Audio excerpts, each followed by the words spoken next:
রহমানির রহিম। আসসালামু আলাইকুম। আশা করি আল্লাহর রহমতে ঈদের পঞ্চম দিনে সবাই খুবই ভালো আছেন। আমরা আল্লাহর রহমতে খুবই ভালো আছি। এই যে আমি আজকে কিছু ফার্মের মুরগির মাংস, কিছু হাড় আর 3টা মুরগির পা 6টা দিয়ে আমি একটা কলসি লাউগুলো রান্না করব। মানে এটা দেখতে কলসির মতো লাগে, তাই আমি কলসি লাউ বলছি। এই যে হাঁড়ি বসা দিছি চুলায়, ওখানে সোয়াবিন তেল দিয়ে দিছি সাদা। আর এখন পেঁয়াজ কুচি দিয়ে দেব। বিসমিল্লাহির রহমানির রহিম।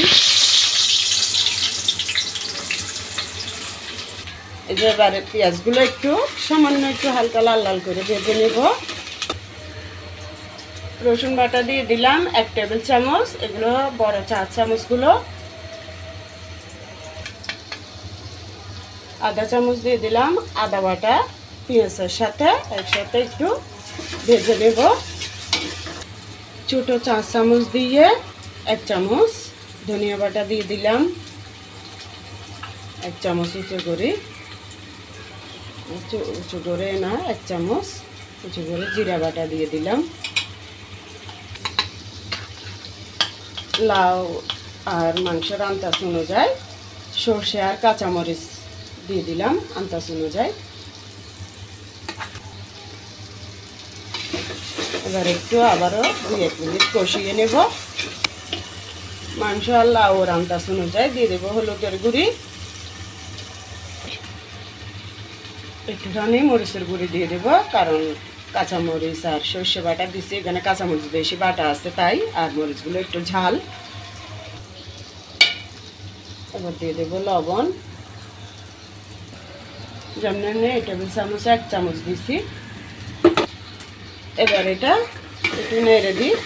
এরপরে আমি মশলা বাটার পর পাটা দিয়ে যে পানিটা রাখছি ওটা দিয়ে দেব।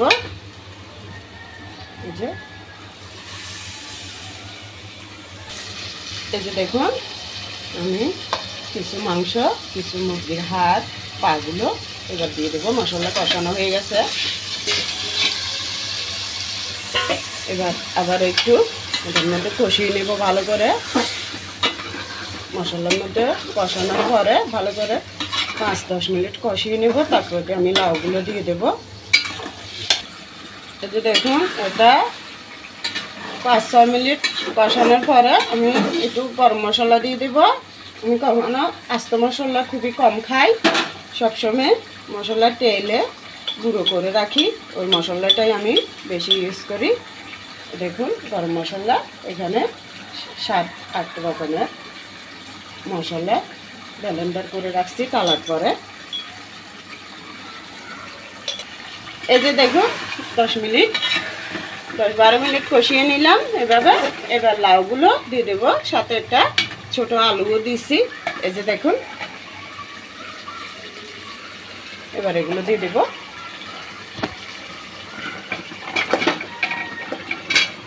এটা বড় লাউগুলো,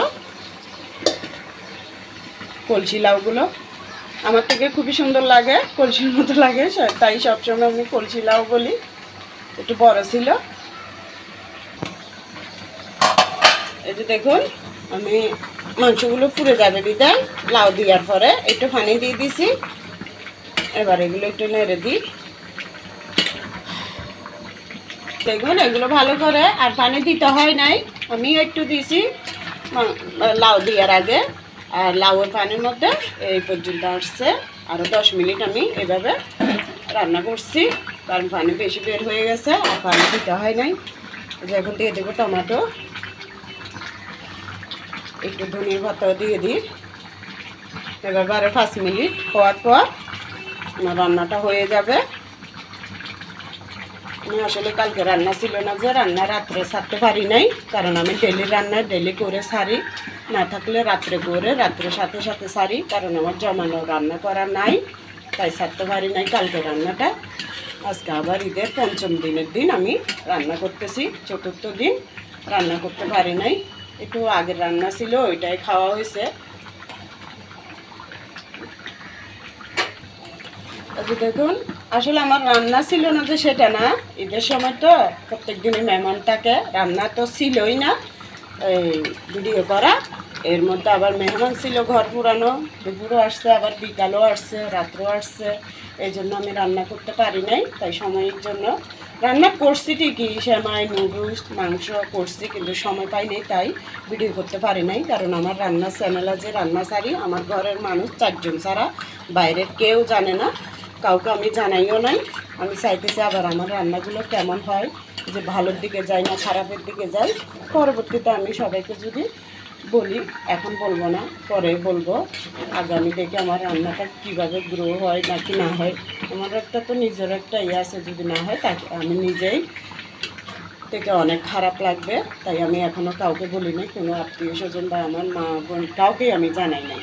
শুধু আমরা, আমার স্বামী স্ত্রী, আমার ছেলে মেয়ে 2 জন, এই 4 জন ছাড়া কেউ জানে না। তাই আমার রান্নাগুলো যদি ভালো লাগে আমাকে লাইক দিবেন রান্নার অনুযায়ী, সাবস্ক্রাইব করে পাশে থাকবেন। সবাই আমার জন্য দোয়া করবেন। সবাইকে পঞ্চম দিনে আবার ঈদ মোবারক জানাই। আসসালামু আলাইকুম, সবাই ভালো থাকবেন, আল্লাহ হাফেজ।